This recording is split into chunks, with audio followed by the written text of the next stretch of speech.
Bom pessoal, e depois de vários dias testando essa belezura de mouse, eu venho aqui trazer um review completo para vocês, tá? Vou tentar ser o mais resumido possível, então eu quero trazer aqui todas as informações que você precisa saber sobre o Dragonfly R1 e todas as suas versões, tá? Esse provavelmente vai ser o review mais completo que eu já fiz no canal sobre um mouse, mas é porque eu preciso esclarecer tudo que esse mouse tem em todas as suas versões para vocês. Bom, vamos lá. Depois de muitos dias usando, sim, esse aqui é o melhor custo-benefício do AliExpress hoje.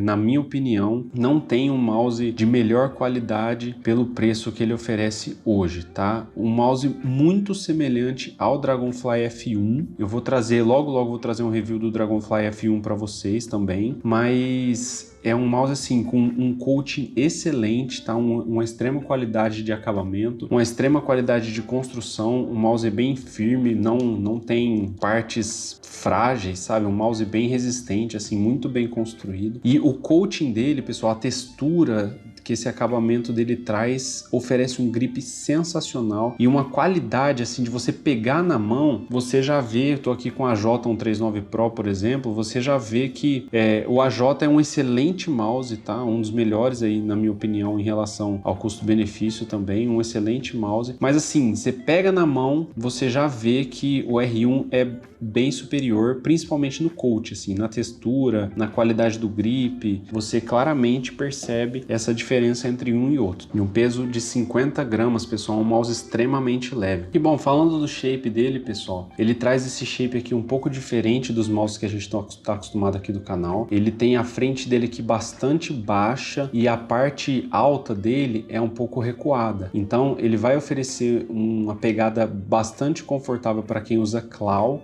tá? Quem usa a pegada do tipo claw, porque você, por essa região ser mais alta, você consegue apoiar bem a sua mão aqui. E para quem usa fingertip também, tá? Eu usei as duas pegadas, que são as duas pegadas que eu uso, e o mouse é realmente, assim, bastante confortável para esses dois tipos de pegada. Para o meu tamanho de mão, que eu tenho 19 centímetros de mão, não fica legal uma pegada palm, tá? Os meus dedos ultrapassam os limites do mouse. Então, talvez se você tem uma mão pequena para média, aí de 15, 16 centímetros, você poderia arriscar uma pegada palm, mas não é a pegada ideal para esse mouse, tá? O shape dele garante um conforto aí para uma pegada claw ou fingertip. E na caixa, pessoal, ele vem com um cabo do tipo paracord, um cabo flexível, tá? Não é dos mais flexíveis que a gente já testou aqui, mas é um cabo bem flexível, assim, um cabo de boa qualidade. Ele vem também com fits extras, que inclusive eu não sei porquê, mas são fits que não são do mesmo tamanho padrão do mouse. E ele vem também com grip tapes. grip tapes de boa qualidade também, tá? Não é aquele mais emborrachado igual do VT9 Pro, que não é muito bom assim. Apesar de eu ter gostado da sensação dele, mas é um grip tape que vai desgastar rápido. Esse aqui não. Esse aqui ele tem grip tapes de boa qualidade. Na minha opinião, não são necessários por conta do coating dele. Ele realmente traz um grip excelente.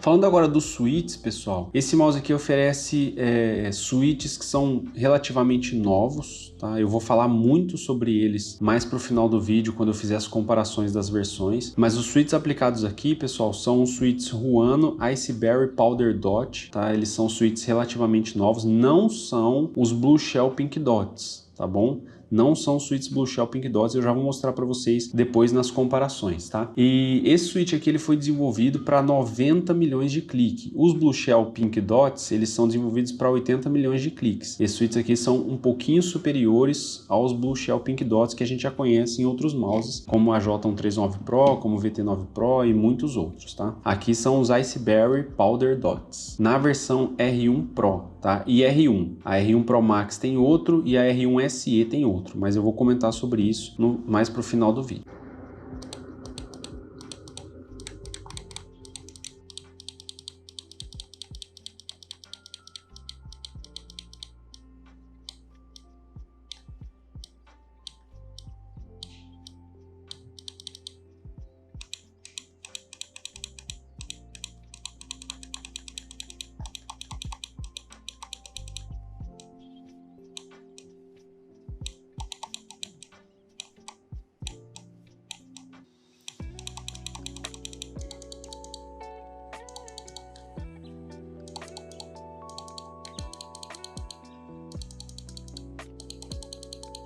O scroll dele, o scroll tem uma tatilidade excelente, eu adoro scrolls bem marcados e ele vem com o encoder TTC Silver, tá? Que é um encoder já bastante conhecido no mercado, traz uma ótima qualidade de clique, traz uma marcação assim muito boa, não é como a do VT9 Pro, tá ali na minha frente, mas tem marcações boas, tá? A tatilidade dele é boa.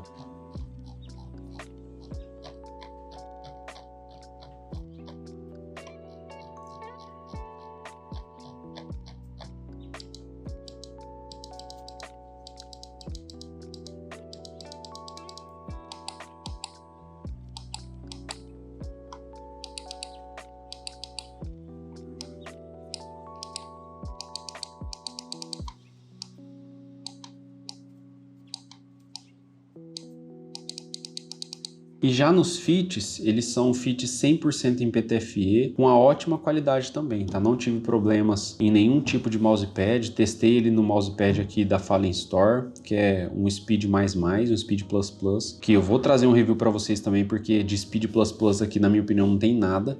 Testei ele no mousepad da SteelSeries, no QCK, testei ele no PK Control, testei ele também no mousepad do AliExpress genérico, e não tive problema nenhum em relação a esses fits, eles deslizam muito bem, tá? São fits bastante competentes. E em relação à bateria, ela é diferente em todas as versões, tá? Ela tem a mesma amperagem, são 250 mAh em 3 versões, com exceção da Pro Max, que traz 500 mAh. E na minha versão aqui, que é a R1 Pro, a bateria de 250 mAh, ela rende até 75 horas. Por conta das variações de switch, de sensor, o encoder, tudo muda de versão para versão. Então, por conta dessas variações, as 3 versões que contam com bateria de 250 mAh têm autonomias diferentes, tá? Mas volto a dizer, vou falar sobre isso mais na frente. Mas aqui na versão R1 Pro, que na minha opinião assim, é a versão que mais vale a pena, e depois a Pro Max, que é uma excelente versão também, ele tem um rendimento de 75 horas. Eu tô usando ele há quase, eu diria uns 10 dias mais ou menos, 9 dias talvez, jogando e trabalhando, e ele ainda tá com autonomia de 35%. Aqui no software tá falando 35%. Então o rendimento dele é bastante agradável, assim, bastante aceitável, tá? Bom, em relação às versões, pessoal, vamos fazer as devidas comparações, tá? Eu vou trazer aqui na tela para vocês uma tabela, tá? Com todas as versões R1 SE, R1, R1 Pro e R1 Pro Max.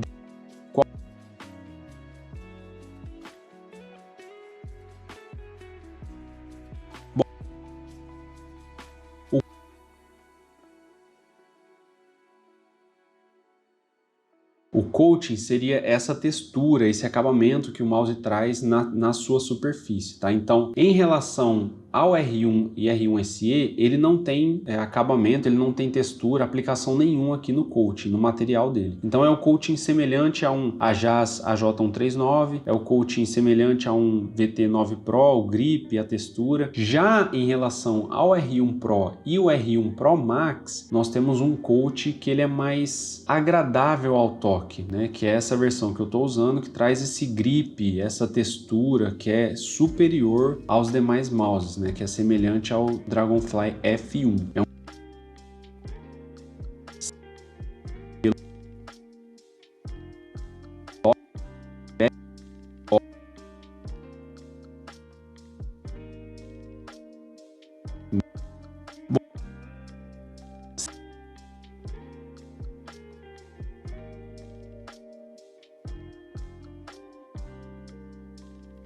Ele traz o sensor PAW3395SE, mas para até 18.000 dpi. Muda também o tracking rate e a aceleração, tá? Nesse sensor aqui, a versão SE, ele tem 400 IPS de tracking rate, enquanto que na versão normal do PAW3395 ele tem 650 IPS e 40 gramas de aceleração, enquanto que aqui a gente tem 50 gramas nas versões R1 Pro, R1 e R1 Pro Max, tá? Depois do sensor, a próxima mudança está no encoder, tá? A versão R1 SE e R1 traz um encoder chinês, que eu não sei pronunciar assim, acho que Shanghai Botong High-Mat. Ou seja, esse encoder aqui do R1 SE e do R1, ele não tem suporte a 4K, somente do R1 Pro e o R1 Pro Max, que traz o Nordic 52840, que já é um sensor, um encoder conhecido aí no mercado, que vai trazer o suporte para 4.000 Hz de polling rate, enquanto que aqui na versão R1 e S1 e R1 SE, ele traz somente até 2.000 Hz de polling rate, com ambas com o dongle separado. Você precisa comprar o donglezinho separado. Outra mudança também está na bateria, tá? Por conta do sensor, por conta do encoder, dos switches. Como eu falei, todos os três primeiros, R1 SE, R1 e R1 Pro, trazem uma bateria de 250 mAh, porém no SE a autonomia é de 35 horas, no R1 a autonomia é de 40 horas e no R1 Pro 75 horas. No R1 Pro Max, ele traz uma bateria de 500 mAh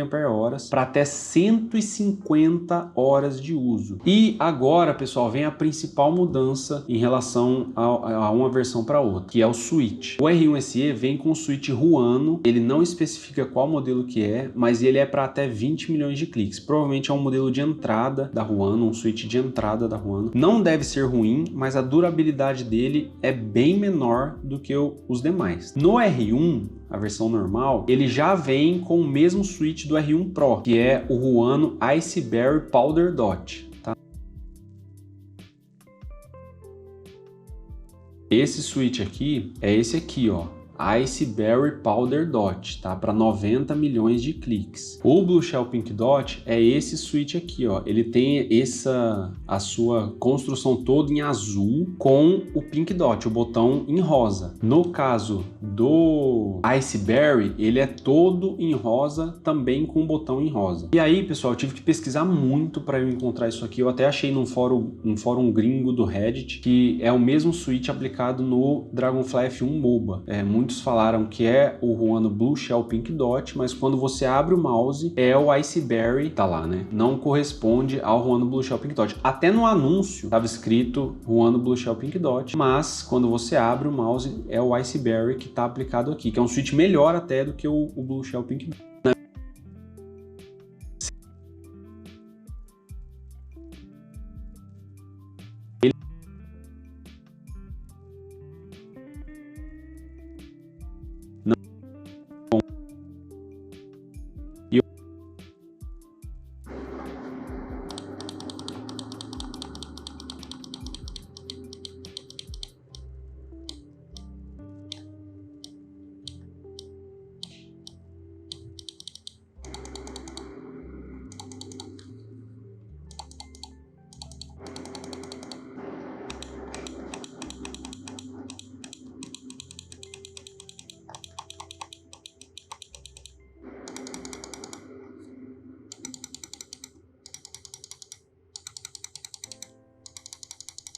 Já em relação à versão R1 Pro Max, o switch também é diferente.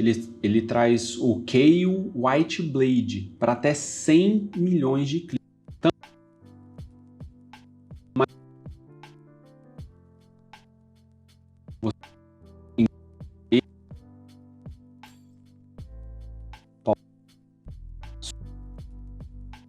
Mas é um switch assim, aparentemente, né, por estar na versão Pro Max, ele é melhor do que o Iceberry Powder Dot. Um switch que realmente assim vai trazer uma vida útil de 100, é absurdo, 100 milhões de cliques é muita coisa. E por fim, a última mudança das versões R1 SE, R1, R1 Pro e R1 Pro Max é a conexão. A versão R1 SE e R1 vai trazer uma conexão Bluetooth, tá? Ele é Tri-Mode, ele é conexão por cabo, 2.4 GHz e Bluetooth, enquanto que a R1 Pro e R1 Pro Max traz somente a conexão 2.4 GHz, somente a conexão por Wi-Fi ou cabo. Ele não tem Bluetooth, como você pode ver aqui embaixo, só um botão de liga e desliga e o botão de DPI. Bom, pessoal, e aqui está o software dele, tá?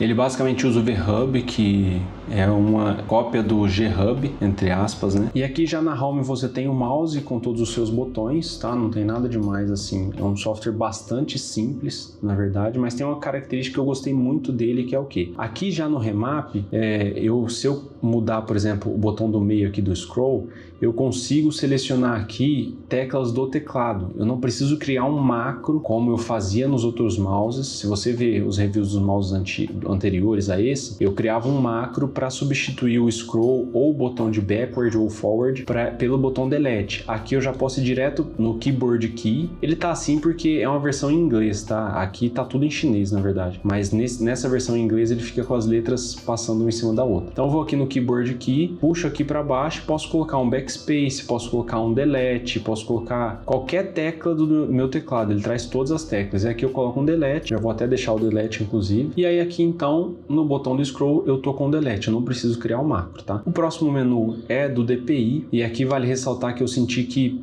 talvez seja algum efeito, não sei, da minha cabeça, mas eu senti que eu sempre uso com 1200 de DPI, mas eu achei que nesse mouse aqui, 1200 ficou muito rápido, então voltei para 800 e estou usando ele agora com 800 de DPI, tá? E aqui você tem os botões já selecionados para você poder alterar o DPI. Ele tem um LEDzinho aqui, mas eu deixei apagado para economizar a bateria, tá? Aqui o LED vai corresponder às cores do DPI no software. Aqui você tem as informações geral de performance, então você vai ter o polling rate, você vai ter o LOD, tempo que o mouse vai dormir, vai desligar enquanto você não ficar usando, eu deixei somente 1 minuto. Você tem algumas performance aqui do sensor. Aqui eu não mexi em nada, eu deixei por padrão do jeito que veio, com a sincronização de movimento ligada e todo o restante desativado, inclusive a luz do DPI aqui, ó. E agora eu liguei.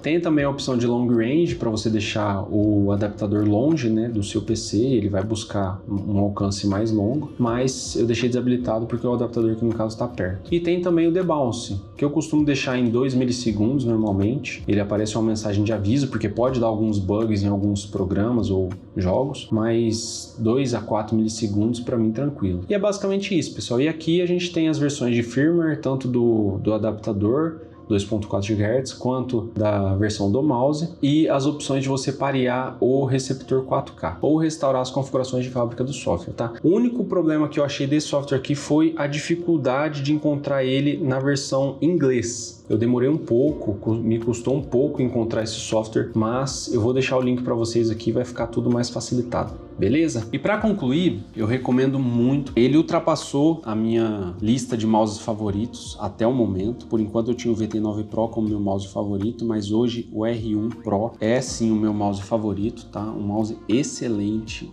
O coating dele me ganhou, pessoal. O coating dele e o shape me ganhou, assim, a textura, o acabamento, a qualidade da construção. Você olha para o mouse, você vê que é um mouse premium, é um mouse diferenciado. É só de bater o olho você já consegue perceber isso. Pegando ele na mão, então, realmente o coating dele, assim, é extremamente agradável. Então eu recomendo muito, na minha opinião, é o melhor custo-benefício hoje do AliExpress. Não tem mouse com o melhor custo-benefício hoje do AliExpress, na minha opinião, principalmente se você ainda pegar a versão com dongle 4K. Aí, de fato, matou a concorrência, né? Um mouse extremamente bom de usar e com a qualidade realmente muito boa. Talvez o F1, a versão um pouco superior a esse, seja um pouco melhor, mas eu não testei ele ainda, tô esperando ele chegar. Eu comprei faz um tempo já, na verdade. Tô esperando ele chegar para trazer um review para vocês e aí eu comparo um com o outro para ver qual que vale mais a pena. Mas direto o F1 aparece aí com alguma promoção em algum anúncio abaixo de $50, mas hoje, só que aí ele vai sair na casa aí de uns 300, 305, 310 reais. Enquanto que esse aqui você consegue pegar a versão Pro, que já é excelente, na casa dos 270, às vezes até menos. Se você pegar uma boa promoção, você compra por 230, 240 reais, que é uma versão excelente. E a Pro Max nesse preço aí de 280, 290 reais, tá? Eu recomendo muito, se você tiver a oportunidade de comprar, seja feliz e compre ele, beleza? Espero que você tenha gostado desse vídeo, espero que eu tenha esclarecido todas as dúvidas. Ficou um pouco longo, mas eu achei muito propício trazer para vocês todas essas informações por conta de divergências de informações, inclusive aqui no YouTube, tá? Espero que eu tenha te ajudado também a decidir qual versão você precisa ou você quer comprar, beleza? Se eu te ajudei, deixa um like, se inscreve no canal